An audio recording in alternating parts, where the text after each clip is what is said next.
पंढरीश परमात्माच रूप बदलून माझ्यापर्यंत आला होता. माझ्या विठोबाचा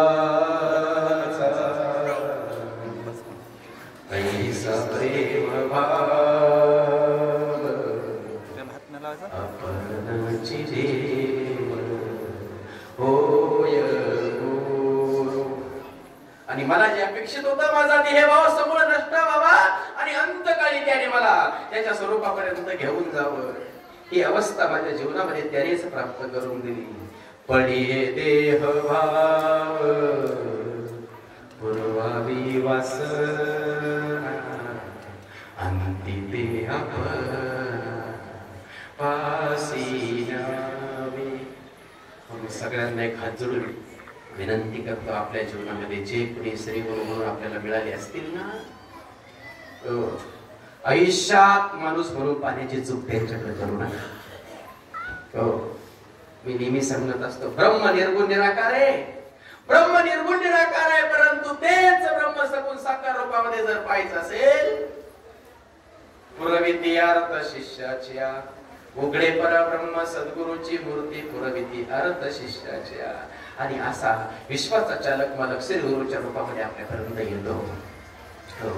आणि आल्यानंतर तो काय करतो, आपल्याला जे साधन देतो ना, ते साधन किती किमतीचं आहे, किती किमतीचं आहे. आणि त्या महात्म्याने आपल्याला सहज कसं दिलं, त्या गोव्या ठिकाणी आपल्याला सांगतात. तो अति शुद्ध अंतकरणाने अगदी सहज सहज सहज माऊली ज्ञानोबा सांगतात, गिरिकंदरातलं जे परम तत्व होतं, खरे अर्थाने ते तत्व माझ्या निवृत्तीने 12 वर्ष ज्याची तपश्चर्या करून माझ्यापर्यंत आणलं, निवृत्तीने ते दिले माझ्या हाती, माझ्या हातामध्ये ते तत्व मला दिलं. आणि त्या तत्वाच्या योगाने ते तत्व वाटण्याचा अधिकार मला या ठिकाणी त्या निवृत्तीने मला दिलेला आहे. हो, प्रगट गुह्य बोले विश्व ब्रह्माची केले, राम जनार्दनांनी चरणी मस्तक ठेविले. आणि जे तत्व मला ज्ञानोबा सांगतात, मला ते तत्व मिळालं ना, जय जय वो शुद्धे उदार प्रसिद्धे अनवरत आनंदे वर्षते. हो, आणि म्हणून सद्गुरु सदेवळ निवळ सद्गुरुकडून माळ घातली आणि सद्गुरुकडून तुम्ही नाम घेतलं आणि तुम्हाला पोपटपंची ज्ञान झालं, म्हणून सगळ्या गोष्टी तुमच्या साध्य झाल्या, डोक्यातली घाण काढून टाका. हो, सद्गुरूची कृपा तुमच्यावरती अहोरात्र जर त्या ठिकाणी पाहिजे असेल ना, हो, सद्गुरूची जर त्या ठिकाणी कृपा संपादन करायची असेल, जोपर्यंत तुमचा श्री गुरु तुमच्यावरती प्रसन्न होत नाही ना. बरेच जण म्हणतात, महाराज व्यक्ती माणूस कुठं गुरु असतो का? अरे पाईपलाईन शिवाय पाणी येतच नाही राजा. हिरवा गार मला दिसतो ना, त्या पाईपलाईनचे उपकार आहे. थेंबर पाणी ती पाईपलाईन नाही पिली, पण तिने हिरवा गार मला त्या ठिकाणी पाईपलाईन मुळे झाला. तसं आपले ज्या महात्म्याच्या माध्यमातून आपल्याला तत्व मिळतं ना, तो महात्मा म्हणजे आपल्या जीवनातली पाईपलाईन आहे. ते परम तत्व वाहून आणण्याचं काम तो महात्मा आपल्या जीवनामध्ये करत असतो. आणि एकदा का ते परम तत्व आपल्या जीवनामध्ये काणी जे पेरिले, डोळा ते उगवले, व्यापके भरिला तुझी हरी. आणि एवढी त्या ठिकाणी मग सद्गुरूची कृपा दृष्टी नवे नवे अनवरत सतत सतत सतत त्या गुरु कृपेचा वर्षाव जोपर्यंत आपल्यावरती चालू आहे ना, तोपर्यंत आपला परमार्थ आहे. हो, मग काय केलं?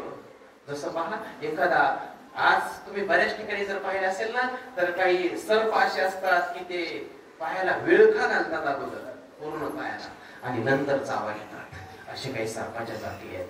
हो, ज्ञानोबा सांगतात की आपण अशा पद्धतीने होतो की आपल्याला त्या ठिकाणी विषयाची एवढी त्या ठिकाणी काय पडली होती, मिठी पडली होती. विषय व्याळी मिठी दुधली अनुठी ताटी, ते गुरु कृपा दृष्टी निर्विष होय. आणि विषयाचा आणि सामान्य जीवाची भूमिका हीच झाली महाराज. हो, एक जणाला अंधारात काहीतरी लागलं, कळलंच नाही लागलं काय झालं, काहीच कळलं नाही. पण जाणत्याकडे नेलं, जुना काळ होता, म्हटले नेमकं काय झालं जरा पहा.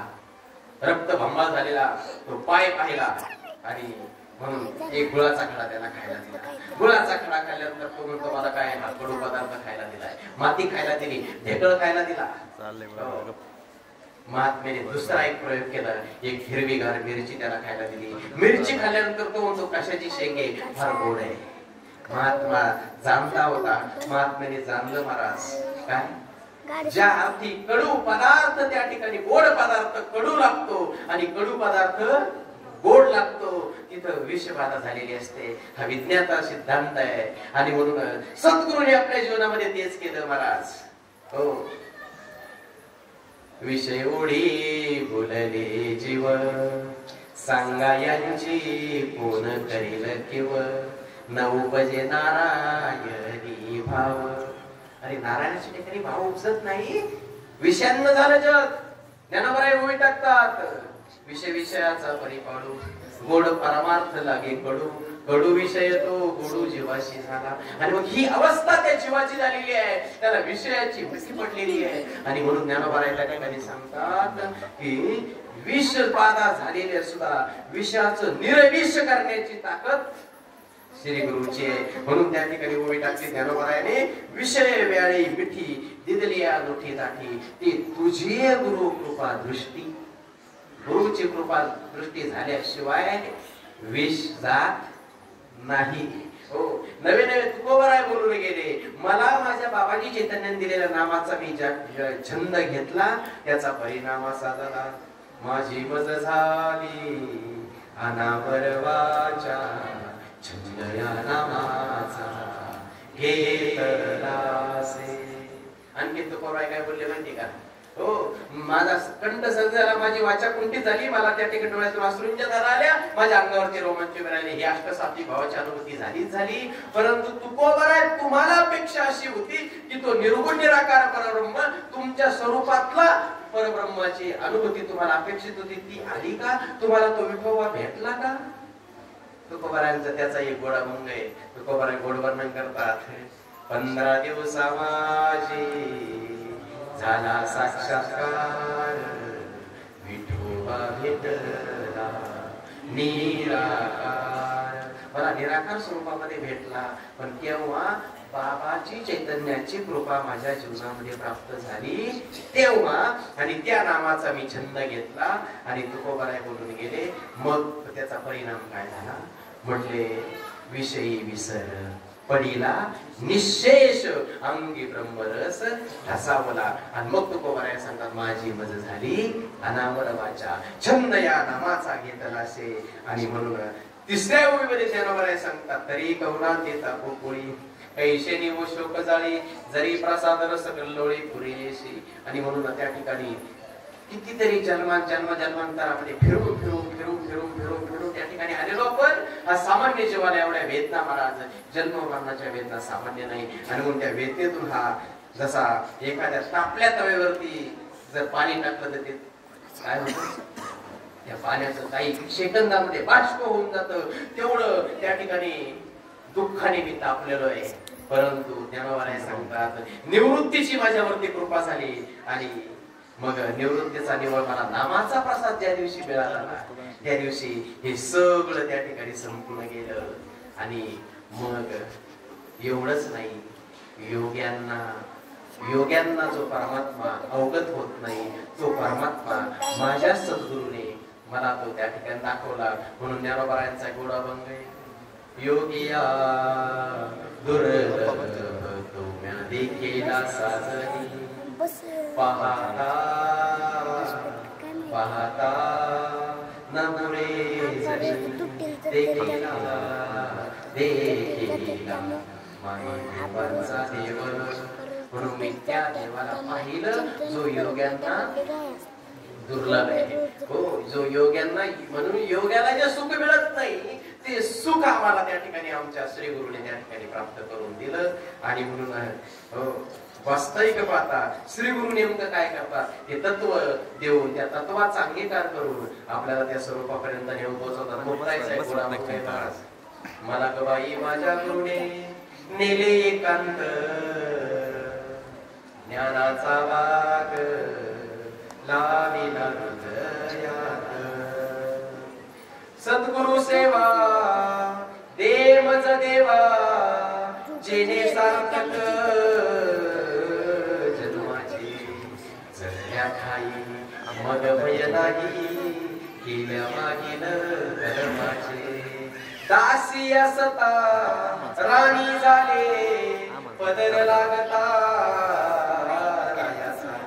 लोहाला मग परीस लागता कांचन झाले की त्याचे आणि म्हणून सद्गुरू देवाला काय केलं त्या पदावरती नेऊन पोहोचवलं एवढंच नाही हो एका पदामध्ये फार सुंदर वर्णन मला सद्गुरु माझा दयावंत झाला हृदयी माझ्या मंडपदी धरा गुप्त माझ्या कानी गोष्टी आसे हृदयी मी जग जेठी ध्यानाने माझ्या मोहित झाला हृदयी माझ्या मंडपदी धरा एक एक नाद दावी मज काही सुचेना काम काज प्रेमाने कंठ माझा बहुताटला हृदयी माझ्या मंडपदी धरा अनुभव जव जव मजाला लागे ध्यान नावी स्थानी शांतवन जव जव मजला लागे ध्यान नावी स्थानी शांतवन प्राण तेथे स्थिर झाला हृदयी माझ्या मंडपदी धरा पण केव्हा घडतंय लीन दास अखंड ध्यानी सद्गुरु चरण ध्यानी मनी सद्गुरुने प्रेम पान पाजला हृदयी माझ्या मंडपदी धरा हिराजी महाराजाच्या पुढे जाऊन वर्णन करतात गुरुने धरोनी हात मन मंदिरात नेले सहजासनी मला हो जवळीच बैसविले गुरुने धरोनी हात मन मंदिरात नेले देवोनी मंत्र सोम त्रिकुटाची वाट दाविली स्वस्वरूपाशी पाहताची ब्रह्मानी द्वैत गेले गुरुने धरोनी हात मन मंदिरात नेले अनुभव होताची ब्रह्मनाद दिसती ती दिव्य ज्योत होताची ब्रह्मनाद दिसती ती दिव्य ज्योत विसरोनी देह भाव मन उन्मनीत नेले गुरुने धरोनी हात मन मंदिरात नेले महिमा किती वदावा गुरुदेव माऊलीचा महिमा किती वदावा गुरुदेव माऊलीचा श्रमले हे वेद सारे आई साहिराची बोले गुरुने धरोनी हात मन मंदिरात नेले म्हणून ज्ञानोबाई वर्णन करतात माझ्या श्री गुरुने योग्यांना जे सुख मिळत नाही म्हणून पुढची ओळी टाकली योग सुखाचे सोळे सेवका तुझे निस्नेहाळे स्नेह म्हणजे स्नेहाळे म्हणजे तुझ्या प्रेमापोटी तुझ्या सद्गुरूंचे माप तुझ्या पदरामध्ये घातलं आणि म्हणून ज्ञानोबाई सांगतात सेवका तुझे निस्नेहाळे सोहम सिद्धीचे लळे पाळीशी तू मग नामाची क्रिया सांगितली सद्गुरून दिलेलं नाम नाभिस्थानापर्यंत गेलं मुळाधारापासून आलेला ओंकार दोघांचं ऐक्य झालं, प्राणापानाचं घर्षण झालं. 3.5 वेळी घेऊन बसलेली कुंडलिनी होती जागृत झाली. षडचक्राचं भेदन करत करत करत करत ब्रह्मरंध्र गोकुळामध्ये आली महाराज. हो, नागिस्तान म्हणजे मथुरा आहे आणि ब्रह्मरंध्र म्हणजे गोकुळ आहे. आणि भावाने त्या ठिकाणी तो परमात्मा उचलला कमळापती, बंधने पायाची गळती. आणि इथपर्यंत त्या ठिकाणी गोकुळामध्ये त्याचा प्रवेश झाला. आणि मग मात्र त्या गोकुळातल्या सुखाला पारावार राहिला नाही. म्हणून सुहम सिद्धीचे नळे पाळीशी तू आधार शक्तीचे अंकी वाढविशी कौतुकी हृदयकाश पल्लकी परिदेशी दिजे. आणि मग चिंतनाची रेख सांगितली महाराज. काय? आत्मसुखाची बाळलेनी देववियसी आधार शक्तीचे अंकी वाढविशी कौतुकी हृदयकाश पल्लकी परिदेशी दिजे. आणि पुढच्या ओळी सांगितलं प्रत्येक ज्योतीची उबाळणी करीशी मन पवनाची खेळणी. मन आणि पवन यांचं खेळणं केलं महाराज. हो, फार सौदा बाबाचा एक फार गोडा बनलाय. अरे या रे या रे या संतानो धावत पळत कलिंग भलत पिकल सावत्याच्या मळ्यात. कलिंग भलत पिकल सावत्याच्या मळ्यात. सावता माळी मोठेवरी गेला विठ्ठल सावळा दाऱ्यावरी आला. भक्तीचं पाणी जात पाटाचं पाणी जात फुलवीत फुलवीत कलिंगड भलत पिकल सावत्याच्या मळ्यात. पण क्रिया कोणती वापरली? मोठेने पाणी काढलं. मोठ कोणती? नाडा कोणता? सैंदर कोणता? मन पवनाचे लावोनिया दोर. मन नाकात वाहणारा एक पवन, यांचे 2 दोर लावले. मन पवनाचे लावोनिया दोर उभासे मिठेवरी शारंग धर. भक्तीचं पाणी जात पाटाचं पाणी जात फुलवीत फुलवीत कलिंगड भलत पिकल सावत्याच्या मळ्यात. पण सावताला भक्तीची भूक लागली म्हणून झालं महाराज. शेवटच्या चरणात सावता बाबा सांगतात सावता भुकेला भुकेला विठ्ठल सावळा धावत आला. भक्तीचं पाणी जात पाटाचं पाणी जात फुलवीत फुलवीत कलिंगड भलत पिकलं सावत्याच्या मळ्यात. म्हणून ज्ञानोबाने सांगतात प्रत्येक ज्योतीची ओवाळणी बरीशी मन पवनाची खेळणी. आणि आत्मसुखला जसं खेळणं बाळाच्या हातात द्यावं ना तसं खेळणं म्हणून आत्मसुखाची बाळणी नेववियशे. आणि शेवटच्या ओळीमध्ये सांगतात 17 काळ 16 काळा संपल्या आणि 17व्या कळीचं स्तन्य तुला त्या ठिकाणी मुखात तुझ्या घातलं. सद्गुरूने 17वेचे स्तन्य देशी अनुहाताचा हल्लरोगाशी समाधी बोधे निजविशी बुझावणी.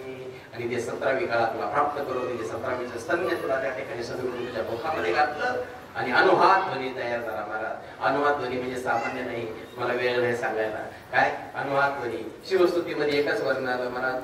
अनुहात शब्द गगनी न माये त्याचे निनादे भवशून्य होय कथा निजांगे करुणा कुमारी तुझबीन शंभो मज कोण तारी कैलासराना शिवचंद्र मौळी फणेंद्र माथा बुटी जळारी कारुण्य सिंधू भव दुःखहारी तुझबीन शंभो मज कोण तारी.